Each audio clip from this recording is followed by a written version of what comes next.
नमस्कार भक्तों, स्वागत है आपका अपने चैनल। तो भक्तों 20,224 हमारा लगभग निकल चुका है। 2025 आने में कुछ ही दिन दूर हैं। तो भक्तों आज मैं आपको 1 जनवरी 2025 के दिन तुलसी से जुड़े कुछ महत्वपूर्ण नियम बताऊंगा। तुलसी के नीचे ऐसा क्या बांध देने से पूरे साल भर घर में धन की वर्षा होती है, बैंक बैलेंस खत्म नहीं होता, 7 पुस्तम तक करती है, रूपों पैसों पर। आज भक्तों तो वीडियो के अंत तक बन रहे। अगर आपने वीडियो को आधा अधूरा छोड़ा तो आपको कोई लाभ की प्राप्ति नहीं होगी। इसके लिए आपको की वीडियो को पूरा ही देखना होगा भक्त। तो 1 जनवरी 2025 के दिन यूं कहें कि नया साल के दिन तुलसी में डाल दे ये एक चीज, पैसे गिनते गिनते तक जाओगे रातों रात मालामाल। भक्तों हमें तुलसी में कौन सा जल कभी नहीं डालना चाहिए और कौन सी चीज हमें तुलसी की जड़ में गाड़ देनी चाहिए, आज की इस वीडियो में हम आपको ऐसी कुछ बातें बताने वाले हैं जिन बातों को आपको जानना बेहद ही जरूरी है। अगर आप इन बातों का पालन नहीं करेंगे तो आपको अपने जीवन में बहुत सी कठिनाइयों का सामना भी करना पड़ सकता है। अगर आप इन बातों का पालन करेंगे तो आपको जीवन में अधिक लाभ मिलेगा। तो चलिए जानते हैं आज की वीडियो में। इसके अलावा अगर आप तुलसी के नीचे ये एक चीज बांध देते हैं तो आपको तुलसी का ढेर सारा आशीर्वाद मिलता है और आपके घर में माँ लक्ष्मी का सदैव ही निवास रहता है। भक्तों तुलसी पौधा घर में होना परिवार के प्रत्येक सदस्य के लिए लाभकारी होता है। ये पौधा हर प्रकार से उपयोगी होता है। पुराणों के अनुसार तुलसी में देवी लक्ष्मी का वास होता है और बहुत से लोग सुबह उठकर नित्य तुलसी को जल देते हैं और तुलसी के पास घी का दीपक जरूर ही जलते हैं और नियमित रूप से इस पौधे की पूजा करने से लाभ भी अवश्य मिल है। लेकिन यदि आप तुलसी को घर में रखने के साथ ही उसके नीचे ये एक चीज बांध देते हैं तो आपको तुलसी लगाने का कई गुना अधिक फल प्राप्त होता है, क्योंकि इस एक चीज के बिना तुलसी अधूरी मानी जाती है। ये चीज पूर्ण बनती है। शास्त्रों में इसका सबसे अधिक महत्व बताया गया है। भक्तों भारत में ही नहीं बल्कि संसार के अधिकतर देशों में तुलसी को बहुत ही गुणकारी पौधा माना गया है। इस पौधे में अनेक औषध गुण होने अथवा कोई यज्ञ हो उसमें तुलसी का प्रयोग अवश्य किया जाता है। विष्णु पुराण में तुलसी को भगवान विष्णु की पत्नी कहा गया है। इसी कारण से तुलसी जगत जननी है। तुलसी को समस्त देवी देवताओं से वरदान प्राप्त है, जिससे तुलसी के पात्र को अमृत के गुण से युक्त कहा गया है। जिस स्थान पर तुलसी का पौधा होता है वह स्थान पर ब्रह्मा विष्णु और महेश ज्ञानी की त्रिदेव का निवास होता है और तुलसी की पूजा करने से सभी बा उसी प्रकार से नष्ट हो जाते हैं जैसे सूर्य के उदय होने पर रात्रि का अंधकार नष्ट हो जाता है। शास्त्रों के अनुसार जिन घरों में तुलसी का पौधा सदैव भी हरा भरा रहता है उसे घर में सुख शांति और समृद्धि बनी रहती है। भगवान विष्णु की पूजा में और उन्हें चढ़ाए जाने वाले भोग में तुलसी के पत्र आवश्यक होने चाहिए, क्योंकि तुलसी पत्र के बिना भगवान विष्णु किसी भी प्रकार का भोग स्वीकार नहीं करते हैं। इसीलिए प्रत्येक घर में तुलसी का पौधा अवश्य होना चाहिए। अगर आपके घर में तुलसी है भक्तों, 1 जनवरी 2025 यानी नए साल के दिन आपको सुबह उठकर स्नान करके शुद्ध जल लेकर तांबे के पत्र में आपको शुद्ध जल लेना है और तुलसी माँ को अर्पित कर देना है। इसी के साथ भक्तों घर की सुख शांति और समृद्धि के लिए तुलसी नए साल पर तुलसी माँ को चुनरी अवश्य चढ़ाना चाहिए। अक्सर लोग घर में तुलसी का पौधा तोड़ देते हैं, लेकिन उनसे ये गलती हो जाती है कि वह तुलसी माँ को चुनरी नहीं चढ़ाते हैं, जिसके कारण उन्हें तुलसी लगाने का शुभ फल प्राप्त नहीं हो पाता है। हमेशा ध्यान रहे कि तुलसी का पौधा चुनरी के बिना अधूरा होता है। तुलसी केवल एक पौधा नहीं है बल्कि वह देवी है, विष्णु पत्नी है। उन्हें हम अपनी माता मानते हैं। तुलसी माता लक्ष्मी का ही दूसरा रूप है। अगर आपने मैं नए साल के दिन माता लक्ष्मी को प्रसन्न कर लिया तो आपका साल 2025 इतना अच्छा गुजरेगा कि धन की कमी नहीं होगी। इसीलिए तुलसी को चुनरी अवश्य ही चढ़ाने चाहिए। इससे पति पत्नी में प्रेम और विश्वास बढ़ता है। घर में रहने वाली महिलाएं श्रद्धा सुहागन और सौभाग्यशाली रहती हैं।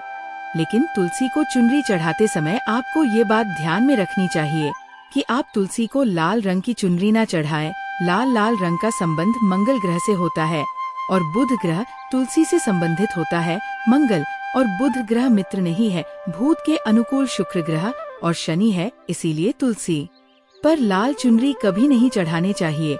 आप तुलसी पर हरे रंग की, पीले रंग की अथवा नीले रंग की चुनरी चढ़ा सकते हैं, लेकिन कई लोग पुरानी फटी हुई चुनरी तुलसी पर बांध देते हैं। ऐसा करना भी अशुभ होता। तुलसी पर नई चुनरी ही बांधनी चाहिए। तुलसी पर ज्वेलरी बढ़ाने के लिए साल का पहला दिन, यूं कि नया दिन, तो ये नया दिन 1 जनवरी 2025 को है, तो वह दिन सर्वोत्तम होता है।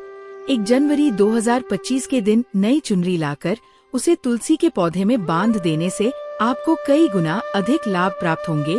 तुलसी को बिना चुनरी के कभी ना रखें। अगर चुनरी पुरानी हो जाए तो चुनरी को बदलना चाहिए। भक्तों, तुलसी का विवाह भी अवश्य करना चाहिए। इससे मनुष्य के सभी दुखों का अंत होता है और सांसारिक जीवन सुख में बीता है। भक्तों, कुछ लोग जाने अनजाने में तुलसी के पास ऐसी चीज रख देते हैं जिससे तुलसी का अपमान होता है। तुलसी का पौधा बहुत ही संवेदनशील होता है। ये पौधा सभी पौधों में सबसे ज्यादा पवित्र है। इसकी अच्छी तरह से देखभाल करनी पड़ती, तभी इसके शुभ फल प्राप्त होते हैं। इसीलिए तुलसी के पौधे के पास आपको अपशब्द नहीं बोलने चाहिए। तुलसी के पास भूल से भी जूते, चप्पल अथवा झाड़ू पर नहीं रखना चाहिए। इसे आप मान गया है। जहाँ पर तुलसी का पौधा हो उसे स्थान के आसपास ठोकने से गौर अनर्थ होता है। तुलसी के पास जल से भरा हुआ पत्र भी नहीं रखना चाहिए। तुलसी के पौधे के पास दीपक जलाने के बाद दीपक को वहाँ से हटा देना चाहिए, क्योंकि तुलसी के नीचे बुझा हुआ दीपक रखना अशुभ माना जाता है। जिस स्थान पर भी तुलसी का पौधा होता है वो स्थान को हमेशा ही स्वच्छ रखना चाहिए। इसीलिए नियमित रूप से तुलसी के पौधे का पास साफ सफाई का ध्यान रखें। तुलसी के पौधे में शिवलिंग और गणेश जी की प्रतिमा नहीं रखनी चाहिए। साथ ही तुलसी के गमले में अन्य किसी भी प्रकार का पौधा भी लगाना अशुभ होता है। तुलसी के पौधे के पास कपड़े भी नहीं सूखने चाहिए, अन्यथा कपड़े से गंदा पानी तुलसी के पौधे पर गिर सकता है। ध्यान रहे, तुलसी के पौधे को नाखून से नहीं तोड़ना चाहिए, इससे तुलसी का अपमान होता है। यदि तुलसी के पत्ते सूख कर गिर जाते हैं तो उन्हें कचरे में नहीं फेंकना चाहिए। उन बातों को आप तुलसी की मिट्टी में ही दबा दे। रविवार के दिन तुलसी के पत्ते नहीं तोड़ने चाहिए और रविवार को तुलसी को जल भी नहीं चढ़ाना चाहिए। बाकी अन्य दिन नित्य बिना चुके तुलसी को सुबह जल देना चाहिए और शाम के समय एक दीपक जलाना चाहिए। अक्सर महिलाएं स्नान के बाद अपने बाल खुला रख कर ही तुलसी को जल देती है। ऐसा करना गलत होता है। महिलाओं को हमेशा ही अपने बाल बांधकर माथे पर सिंदूर लगाकर ही तुलसी में जल देना चाहिए। इससे तुलसी का आशीर्वाद प्राप्त होता है। धन प्राप्ति के लिए आपको भक्तों तुलसी के पेड़ के नीचे 1 जनवरी 2025 के दिन माता लक्ष्मी या माता वैष्णव का सिक्का लेना है। ये सिक्का आपको आसानी से उपलब्ध हो जाएगा या आपके पास पहले से उपलब्ध होगा। जिस सिक्के के ऊपर माता लक्ष्मी या फिर माता वैष्णव का फोटो लगा होगा, इस सिक्के को आपको तुलसी के पेड़ के नीचे 1 जनवरी 2025 के दिन दबा देना है और अगले दिन उसे सिक्के को निकालकर स्वच्छ जल से साफ करके नित्य पूजा पाठ करके लाल कपड़े में बांधकर अपने घर की तिजोरी में या फिर अपने पास में रख देना है। इससे आपको अपार धन की प्राप्ति होगी और आपका धन खर्च नहीं होगा बल्कि बढ़ता ही चला जाएगा। भक्तों, घर में तुलसी का पौधा लगाते समय ध्यान रहे, आप इसके लिए गंदी मिट्टी का उपयोग ना करें। तुलसी के पौधे के लिए शमशान की अथवा गंधे वाले स्थान की मिट्टी का कभी उपयोग नहीं करना चाहिए, जिससे तुलसी माँ रूठ जाती है और सूखने लगती है। तुलसी का पौधा कभी गंदे स्थान पर नहीं लगना चाहिए, जैसे नाली अथवा बाथरूम के पास तुलसी का पौधा कभी नहीं रखना चाहिए, अन्यथा गंदा पानी तुलसी के पौधे में गिर सकता है, जो बहुत ही अशुभ माना गया है। घर में तुलसी का पौधा कभी सूखना नहीं चाहिए। शास्त्रों में ऐसी मान्यता है कि तुलसी का पौधा सूखना अकाल मृत्यु की सूचना देता है। घर में तुलसी का पौधा सूख जाए तो घर की सुख समृद्धि खत्म हो जाती है। सूखी हुई तुलसी में माँ लक्ष्मी का वास नहीं होता है। वास्तु शास्त्र के अनुसार तुलसी का पौधा सूख जाए तो ये आने वाली किसी विपत्ति या दुर्घटना का संकेत होता है। इसीलिए तुलसी का अच्छे से ख्याल रखना चाहिए।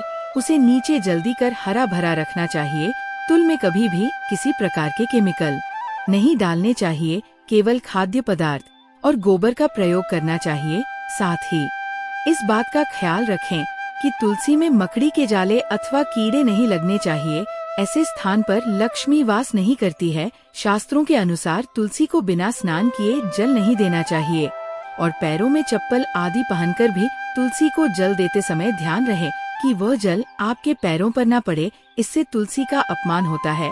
श्री कृष्ण कहते हैं, नित्य तुलसी के दर्शन से मनुष्य को स्वर्ग की प्राप्ति होती है और तुलसी पत्र के सेवन से उसके सभी पाप नष्ट हो जाते हैं। तुलसी का पौधा हमेशा ही घर के सामने लगाना चाहिए। इस पूर्व अथवा उत्तर दिशा में लगाना सबसे अधिक शुभ होता है। अगर तुलसी के गमले में दूसरे पौधे अब जाते हैं तो उन्हें समय पर हटा देना चाहिए। अगर तुलसी के ही अन्य पौधे हैं तो ये पौधे दूसर को दान में देनी चाहिए। कहा जाता है कि जब घर में एक से अधिक तुलसी के पौधे अपने आप उगने लगते हैं तो घर में साक्षात माता लक्ष्मी का आगमन होता है। तुलसी के पास कभी कांटेदार पौधे नहीं रखना चाहिए, तुलसी माँ रूठ जाती है। तुलसी के पास मरुस्थलीय पौधे रखना बेहद अशुभ माना जाता है। ऐसे पौधों से नकारात्मक ऊर्जा निकलती है। शास्त्रों में कहा गया है, जिन पौधों से हरी भरी कलियों की उत्पत्ति ना हो, उस स्थान पर कांटे निकालते हो तो ऐसे पौधों को तुलसी के पास कभी रखना नहीं चाहिए, बल्कि मरुस्थलीय पौधे घर में किसी भी स्थान पर रखना ही नहीं चाहिए। इन पौधों के कारण घर का वातावरण नकारात्मक बन जाता है। जैसे कई लोग नागफनी का पौधा सजावट के नाम पर घर में रखते हैं। ऐसा करना बिल्कुल गलत है। नागफनी का पौधा तो गलती से भी तुलसी के पास ना रखें। ये तुलसी की संपूर्ण सकारात्मक ऊर्जा को नष्ट कर देता है। लेकिन शास्त्रों में केले के पौधे का विशेष महत्व बताया गया है। अगर आप तुलसी के पास केले का पेड़ लगा देते हैं तो आपको कई गुना अधिक लाभ प्राप्त होंगे। केले के पेड़ में भगवान विष्णु का वास होता है। इसे तुलसी के पास लगाने से घर में सुख समृद्धि आती है। साथ ही जिस स्थान पर भगवान विष्णु का वास होता है वहाँ पर लक्ष्मी को चलकर आती है। भक्तों, अगर आपको 1 जनवरी 2025 के दिन तुलसी के पौधे की नित्य पूजा पाठ करना है और तुलसी के पौधे में शालिग्राम भी अवश्य रखना चाहिए। तुलसी के गमले में शालिग्राम रखने से तुलसी का और भी अधिक शुभ प्रभाव आपको देखने को मिलेगा। शालिग्राम भगवान विष्णु का निराकार रूप माना जाता है। ये काले रंग का पत्थर होता है जिसे विलक्षण और मूल्यवान माना गया है। इसे अगर आप तुलसी के गमले में रखेंगे तो आपके घर से संपूर्ण नकारात्मक ऊर्जा नष्ट हो जाएगी। मानता है कि शालिग्राम में अल्प मात्रा में स्वर्ण भी होता है। ये पत्थर उत्तर की गांड की नदी में पाए जाते हैं। इसीलिए अगर आप शालिग्राम तुलसी के पौधे में रखते हैं तो भगवान विष्णु के साथ आपको मां लक्ष्मी की भी कृपा प्राप्त होगी। आपके घर में कभी धन धान्य की कमी नहीं रहेगी। पुराने के अनुसार जिस घर में ग्राम होता है वो घरों के समान श्रेष्ठ होता है। नित्य शली ग्राम के दर्शन और पूजन से सभी प्रकार के भौतिक सुखों की प्राप्ति होती है। ये स्वयंभू होने के कारण इसकी प्राण प्रतिष्ठा करने की आवश्यकता नहीं होती। ऐसे अगर तुलसी के पास रखकर इसकी पूजा रोज की जाती है तो धन संबंधी कोई समस्या नहीं आती है। विष्णु पुराण के अनुसार मृत्यु के समय शालिग्राम के चरण अमृत का जल सभी बातों से मुक्ति दिलाता है। वह मृत्यु के पश्चात बैकुंठ चला जाता है। यह चरण अमृत औषधि के समान है। जो इसका सेवन करता है उसे मोक्ष मिल जाता है। कुछ लोग चरण अमृत लेकर अपने सिर पर हाथ फेर देते हैं, बल्कि शाह में ऐसा करने का उल्लेख नहीं किया गया है। शरण अमृत हमेशा दाएं हाथ से श्रद्धा भाव से ग्रहण करना चाहिए, लेकिन शालिग्राम घर में लाते समय ध्यान रहे कि वो असली हो। आजकल कई प्रकार शालिग्राम मार्केट में मिलते हैं जिनकी पूजा करने का कोई फल प्राप्त नहीं होता है। घर में केवल एक ही शालिग्राम की पूजा करनी चाहिए। पुराने में कहा गया है, भगवान विष्णु की मूर्ति से कई ज्यादा उत्तम होता है शालिग्राम की पूजा करना। शालिग्राम को चंदन लगाकर उसे पर एक तुलसी का पत्ता रखना चाहिए। प्रतिदिन शालिग्राम को पंचामृत से स्नान करना चाहिए। ऐसा करने से सभी जनों के पाप नष्ट होते हैं। शालिग्राम सकारात्मक और सात्विक ग्रह का प्रतीक होता है। अंतिम महत्वपूर्ण बात आपको बता दें कि तुलसी का पौधा कभी लालच में आकर नहीं लगना चाहिए। तुलसी का पौधा लगाए तो उसकी नित्य पूजा करना आवश्यक है। अगर आप इन नियमों का पालन नहीं कर सकते हैं तो तुलसी का पौधा घर में लगाकर तुलसी माँ का अपमान पूर से भी ना करें। इससे आपको विपरीत परिणाम रोकना पड़ सकते हैं। तो भक्तों, इस प्रकार से आप तुलसी के गमले में यह चीज अवश्य रखें और सच्ची श्रद्धा से तुलसी के पौधे की देखभाल करें। माँ लक्ष्मी आपके जीवन में खुशियाँ और धन संपत्ति लेकर आएंगे और आने वाले साल 2025 में आप धनवान बन जाओगे, क्योंकि माता लक्ष्मी आपसे प्रसन्न हो जाएंगे। अपने तुलसी के पौधे की नित्य पूजा करके माता लक्ष्मी को प्रसन्न कर लिया है और 2025 में आप धनवान बन जाओगे। इसका रिजल्ट आपको 1 जनवरी 2025 के दिन से ही देखना प्रारंभ हो जाएगा। इसलिए यह उपाय जो हमने बताया, उन उपायों को जरूर करें।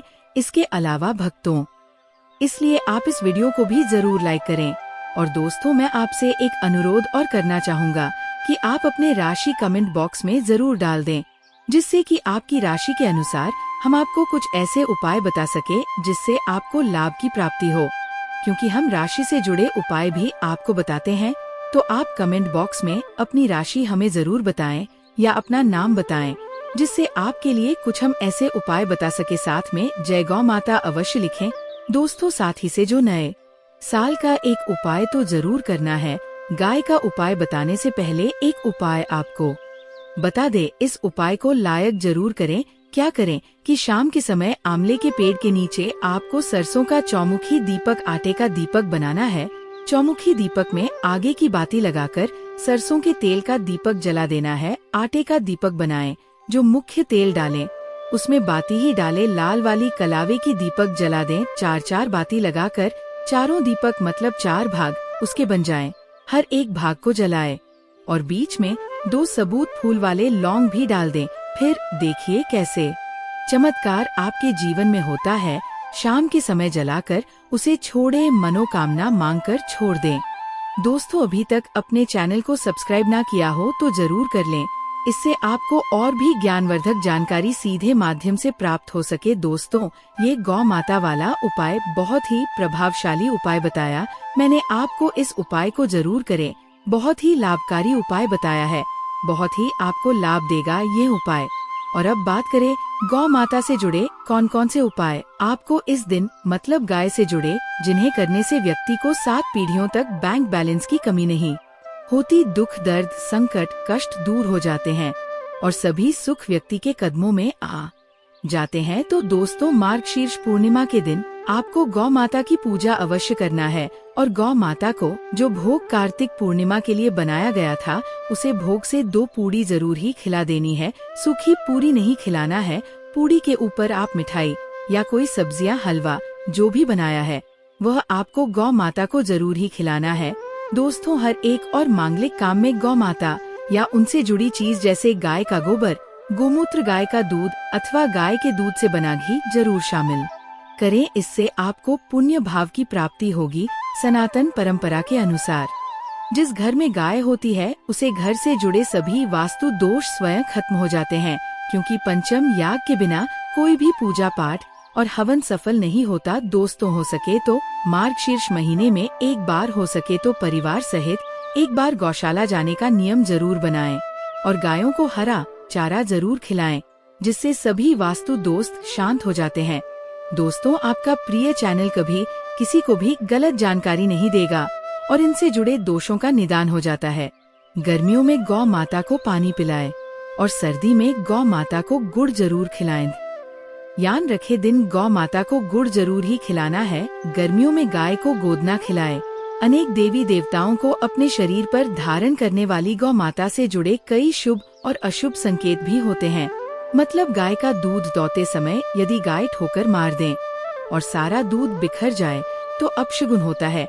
यदि कोई यात्रा पर निकल रहा हो और गाय अपने बछड़े को दूध पिलाती सामने आ जाए, तो निश्चित रूप से कि यात्रा के लिए आप निकले हैं, वह यात्रा आपकी जरूर ही सफल होगी और वह जिसके लिए आप निकले हैं वह जरूर ही पूर्ण यात्रा पर जाते समय गाय की आवाज आना और रात्रि में गाय की हुंकार करना भी शुभ होता है। गाय के साथ भूलकर भी ये काम ना करें, अन्यथा लगता है घोर पाप जी। हाँ दोस्तों, गाय को राष्ट्रीय पशु बनाए जाने और इन्हें मौलिक अधिकार दिए जाने की बात हो रही है, तो सवाल उठता है, गाय संस्कृति का अहम हिस्सा है, तभी गाय के साथ लोग खराब व्यवहार कैसे कर लेते हैं। और जैसे ही दूध देना बंद कर देती है तो लोग इन्हें उनकी किस्मत पर छोड़ देते हैं सड़कों पर और गलियों में भटकने के लिए। ऐसे में गोवंश जीवन को कोई डंडे मारता है तो कोई उन पर पानी डाल देता है, कई बार लग जाती है तो कभी बीमार होकर बेचारी गाय दम तोड़ देती है। ऐसे में जरूरत है इन बातों को जानने की। गाय को लेकर शास्त्रों में क्या कहा गया है, आपको कैसा व्यवहार करना चाहिए। क्या दोस्तों, गाय को कभी भी मारना पीटना नहीं चाहिए। शास्त्रों में गाय को माता का दर्जा दिया गया है। गाय को मारने वाला माता को मारने पीटने वाले के समान पाप का भाग्य समझा जाता है। नरक लोक में वर्षों तक कष्ट भोगना पड़ता है। अगले जन्म पशु योनि में मिलता है। कि गौतम मुनि ने गलती से गाय को डंडा मार दिया था, जिस गाय की मृत्यु हो गई थी, और इस पाप से मुक्ति के लिए इन्हें वर्षों तक तपस्या करनी पड़ी। भगवान श्री कृष्ण जी ने बैल स्वरूप में आए वृद्ध आश्रम का वध कर दिया था, जिससे मुक्ति के लिए भगवान श्री कृष्ण को संपूर्ण तीर्थ को एक कुंड में बुलाना पड़ा, और इस कुंड में स्नान से वह पाप मुक्त हो गए थे। यह दोस्तों साथ ही साथ पानी पी रही गाय को भागते हैं, वह घोर पापी के भंग बनाकर होते हैं। ऐसे लोग घर आप से मुक्त होकर स्वर्ग पाए जाते हैं और बड़े ही धनवान कल में जन्म लेकर सुख भोगते हैं। और साथ ही साथ आराम कर रही गाय को कष्ट देकर कभी भी उठाना नहीं चाहिए। वह जन्म किए गए जाने अनजाने में पापों से मुक्ति हो जाती है और गोलोक में स्थान पाते हैं। गाय को डंडा मारकर उठना, पानी डालकर उठाने से मनुष्य पाप का भागी बनता है। दोस्तों, शाम की पूजा का सही समय क्या होता है? शाम को दीपक कब जलाना चाहिए और दीपक जलाते समय किस नियम का पालन करना चाहिए? अगर हम शाम को दीपक जलाते हैं तो क्या हमें स्नान करना आवश्यक है? मतलब शाम की पूजा बिना स्नान किए कर सकते हैं या नहीं कर सकते हैं? और शाम को घर में कितने दीपक प्रज्वलित करने चाहिए? कहाँ दीपक प्रज्वलित करना चाहिए? दीपक जलाने का मंत्र क्या होता है? घर की परेशानियों को दूर करने के लिए और किसी विशेष मनोकामना को पूर्ण करने के लिए दीपक किस प्रकार से प्रचलित करना चाहिए? इसलिए आज की जो वीडियो है पूरी तरह से संध्या वंदन पर आधारित है। शाम के समय जो आप संध्या वंदन करते हैं, पूजा आराधना करते हैं, दीप प्रज्वलित करते हैं, वह किस प्रकार से आपको करना है, किस नियम का पालन करना है? मतलब आज की वीडियो पूरी तरह से आपके प्रश्नों पर आधारित है, जिनका उत्तर मैं आपको शास्त्रों के अनुसार देने का पूरा प्रयास करूंगा। तो वीडियो को पूरा जरूर देखें और अगर आपको आज की वीडियो अच्छी लगे तो इसे लाइक जरूर कीजिए, क्योंकि आपके लाइक और आपके कमेंट मेरे लिए बहुत महत्वपूर्ण होते हैं। ये एकमात्र जरिया है जिससे मुझे पता चलता है कि आपको ये वीडियो अच्छी लगती है। साथ ही कमेंट बॉक्स में भगवान शिव और माता लक्ष्मी के नाम का जयकारा भी जरूर लगाएं। इससे आपको सकारात्मक ऊर्जा की प्राप्ति होती है। और अगर आपका कोई भी सुझाव हो, कोई भी प्रश्न या कोई विशेष वीडियो देखना चाहते हैं तो उसके लिए भी कमेंट बॉक्स में जरूर लिखें। और हाँ, चैनल पर पहली बार आए हैं, अगर अभी तक आपने चैनल को सब्सक्राइब नहीं किया है तो आराध्य शिव चैनल को सब्सक्राइब जरूर कर लीजिए और बेल आइकन को प्रेस कर लीजिए। इससे ये होगा कि इस चैनल पर जो नई वीडियो अपलोड होंगी वह आपको सही समय पर प्राप्त होगी। तो सबसे पहले बात करते हैं कि दीपक प्रज्वलित करने से पहले, मतलब शाम को पूजा करने से पहले क्या स्नान करना आवश्यक है। देखिए, शास्त्रों के अनुसार पूजा में शुद्धता आवश्यक होती है। तो जब हम सुबह पूजा करते हैं तब तो स्नान करना अत्यंत आवश्यक होता है। सुबह बिना स्नान के पूजा नहीं करनी चाहिए, लेकिन शाम की पूजा आप हाथ पाव मुंह धोकर भी कर सकते हैं। जरूरी नहीं है आप स्नान करें। अब देखिए, आप चाहे तो वस्त्र भी बदल सकते हैं या फिर आप सिर्फ हाथ मुंह धोकर खुला करके भी पूजा कर सकते हैं। जैसे कि आपको शाम के समय पूजा करनी है तो दिन में भी आप शुद्धता का ध्यान रखें। जैसे कि आप जब भी टॉयलेट जाते हैं, बाथरूम जाते हैं, तब उस समय शुद्धिकरण जरूर कीजिए, खुला जरूर करना चाहिए। हर बार जब आप बाथरूम जाते हैं तो अगर आप दिन भर शुद्धिकरण का ध्यान रखते हैं तो शाम के समय बिना स्नान किए भी सिर्फ हाथ पाव धोकर पूजा कर सकते हैं और चाहे तो स्नान भी कर सकते हैं। जैसे कि गर्मियों के दिन हैं तो शाम के समय भी आप स्नान करके पूजा कर सकते हैं। तो बहुत सारी चीजें आप स्वयं भी अपने विवेक से निर्धारित कर सकते हैं। आपका अगला प्रश्न है कि शाम की पूजा में दीपक किस समय जलाना चाहिए। तो देखिए, शाम को जो पूजा का समय होता है वह प्रदोष काल का समय होता है, मतलब जिस समय सूर्य अस्त हो रहा होता है। उस समय हमारे घर में दीपक प्रज्वलित हो जाना चाहिए। अब जैसे कि आप लोगों के प्रश्न आते हैं कि कितने बजे दीपक जलाना चाहिए शाम को, तो देखिए शाम को सूर्यास्त का समय हर मौसम में अलग अलग होता है। जैसे कि सर्दियाँ चल रही होती है तो 5 बजे तक भी सूर्यास्त हो जाता है। जैसे गर्मियों का मौसम है तो 6:30 से लेकर 7 बजे तक ऐसे ही सूर्यास्त का समय होता है। कई बार 7:30 का टाइम हो जाता है। गर्मियों में तो प्रत्येक मौसम में सूर्यास्त का समय अलग अलग होता है, इसलिए एक सही समय बताना कि इसी समय आप दीप प्रज्वलित करें तो ये बहुत मुश्किल होगा और ये ठीक भी नहीं होगा। एक ही समय पर हर बार हम दीप प्रज्वलित नहीं कर पाएंगे, इसलिए संध्या काल का ध्यान रखिए। जब संध्या काल का समय होता है मतलब जब सूर्य अस्त हो रहा होता है, उस समय आप अपने घर में दीपक प्रज्वलित कर दीजिए। और अब बात करते हैं कि कितने दीपक आपको अपने घर में प्रचलित करने चाहिए। शास्त्रों के अनुसार संध्या काल में प्रतिदिन अपने घर के मुख्य द्वार पर एक दीपक जरूर जलाना चाहिए। इससे क्या होता है कि शास्त्रों के अनुसार शाम के समय संध्या काल में लक्ष्मी माता और उनकी बहन दरिद्रता दोनों ही भ्रमण पर निकलती है। तो जिस घर के मुख्य द्वार पर दीपक प्रज्वलित होता है उस घर में माँ लक्ष्मी प्रवेश कर जाती है, और जिस घर के मुख्य द्वार पर दीपक नहीं जल रहा हो उस घर में दरिद्रता प्रवेश कर जाती है। तो इसलिए महालक्ष्मी का प्रवेश आपके घर में हो, इसके लिए घर के मुख्य द्वार पर एक दीपक जरूर प्रज्वलित करना चाहिए। और हाँ, घर के मुख्य द्वार पर जो दीप प्रज्वलित किया जाता है संध्या काल में, इसके बहुत सारे फायदे शास्त्र में बताए गए हैं। शास्त्रों के अनुसार संध्या काल में जिस घर के मुख्य द्वार पर दीप प्रज्वलित होता है उस घर में किसी भी प्रकार की नकारात्मक ऊर्जा प्रवेश नहीं करती है।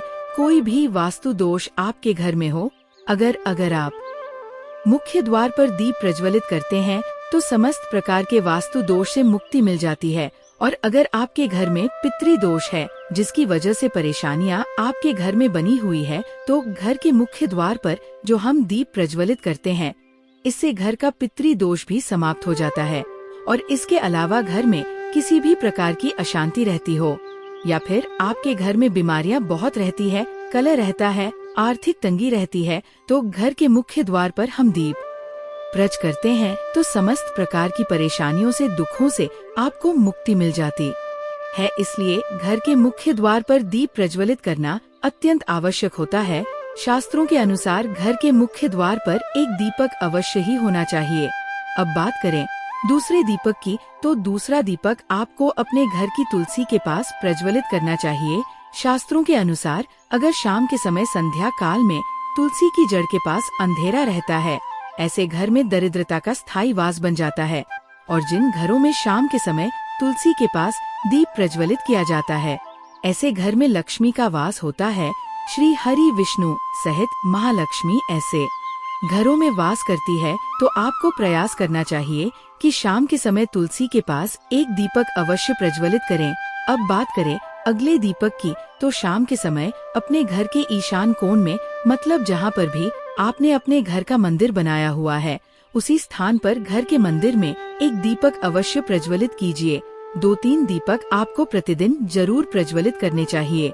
और अगर आप तीनों दीपक प्रतिदिन प्रज्वलित करते हैं तो विश्वास रखिए आपके घर की बहुत सारी परेशानियां स्वयं ही समाप्त हो जाती हैं। और अब बात करते हैं अगले प्रश्न के बारे में, जो आप लोगों के हमेशा प्रश्न आते हैं कि दीपक किस चीज से प्रज्वलित करना चाहिए, सरसों का तेल डाल सकते हैं या नहीं, या फिर तिल के तेल का प्रयोग करना चाहिए, या फिर शुद्ध गाय के घी का किस चीज से हम दीपक प्रज्वलित करें। तो देखिए, शास्त्रों के अनुसार सरसों के तेल का दीपक हर जगह प्रज्वलित नहीं करना चाहिए। सरसों का तेल कड़वा तेल कहा जाता है। इस तेल का दीपक हम प्रज्वलित करते हैं शनिदेव के लिए। अगर आप दीप दान करते हैं शनिवार के दिन तो आपको सरसों के तेल का दीपक प्रज्वलित करना चाहिए। और आप चाहें तो जैसे कि पीपल का वृक्ष होता है वहाँ पर भी सरसों के तेल का दीप प्रज्वलित कर सकते हैं, या फिर भैरव देवता होते हैं उनके लिए भी तेल का दीपक प्रज्वलित किया जाता है। इसके अलावा कहीं पर भी सरसों के तेल का दीप प्रज्वलित करने की बात शास्त्रों में नहीं कही गई है। शास्त्रों के अनुसार किसी भी देवता के निमित्त जो हम दीप प्रज्वलित करते हैं उसमें गाय का घी डालकर ही प्रज्वलित करना चाहिए। अब देखिए, ऐसे समय में जबकि गाय का शुद्ध घी नहीं मिल पाता है, तब हमें क्या करना चाहिए? तब आपको गाय के घी के नाम पर जो भी घी मिल जाता है या फिर शुद्ध घी मिल जाता है उसका प्रयोग कर सकते हैं, या फिर आप चाहे तो तिल के तेल का दीप प्रज्वलित कर सकते हैं। तो प्रतिदिन जो आप दीपक प्रज्वलित करते हैं, अपने घर में चाहे आप घर के मुख्य द्वार पर प्रज्वलित करें, या फिर तुलसी के पास प्रज्वलित करते हैं, या फिर घर के ईशान कोण में प्रज्वलित करते हैं, तो सभी दीपक आप तिल के तेल या शुद्ध घी का प्रज्वलित करें। और हाँ, जब आप दीपक प्रज्वलित करते हैं, जैसे कि मुख्य द्वार पर ज्योति प्रज्वलित करेंगे, या फिर तुलसी के पास दीप प्रज्वलित करते हैं, या फिर घर में जो दीप प्रज्वलित किया जाता है, तो एक चीज का ध्यान रखना चाहिए, कभी भी दीपक को सीधे जमीन पर नहीं रखा जाता है। दीपक रखते समय प्रतिदिन दीपक के नीचे थोड़ा सा आप चाहे तो चावल रख सकते हैं, या फिर आप चाहे तो थोड़े से पुष्प रख सकते हैं।